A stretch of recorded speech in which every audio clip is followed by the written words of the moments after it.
کہ اللہ تعالیٰ نے اس امت کو نفع پہنچانے کے لیے بھیجا ہے، اور نفع بتایا کہ بھلائی کا حکم کرو، برائی سے روکو، ایک اللہ پر ایمان رکھو، یہ فائدہ ہے، فائدہ پہنچانے کے لیے بھیجا ہے ہمیں، اور فائدہ یہ ہے بھلائی کا حکم کرو، برائی سے روکو، اللہ پر ایمان رکھو۔ ہم نے فائدہ نہیں پہنچایا، فائدہ کس نے پہنچایا؟ فائدہ یورپ نے پہنچایا، مغربی سامراجیت نے پہنچایا۔ وہ فائدہ کیا ہے؟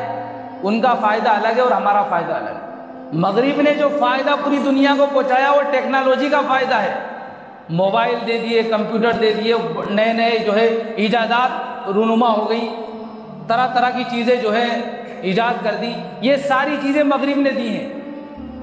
تو مغرب کو سب لوگ مانتے ہیں، یورپ کو سب مانتے ہیں، اس لیے کہ سارے نئے آلات یورپ سے آ رہے ہیں۔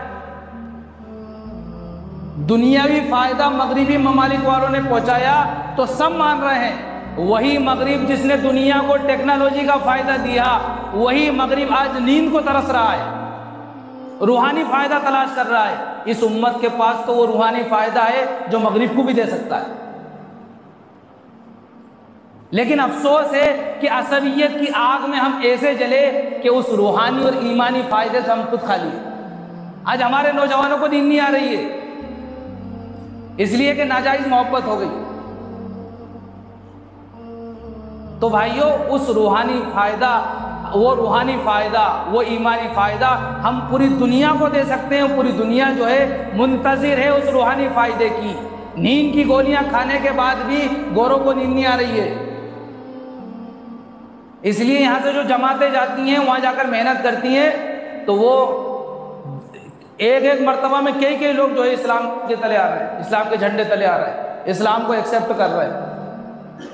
اس لیے ہم فائدہ پہنچانے والے بنیں گے تو خلاصہ یہ ہے کہ جس نے دنیاوی فائدہ پہنچایا آج پوری دنیا اس کو تسلیم کرتی ہے، اور وہ بھی روحانی فائدے کی منتظر ہے، تلاش میں ہے۔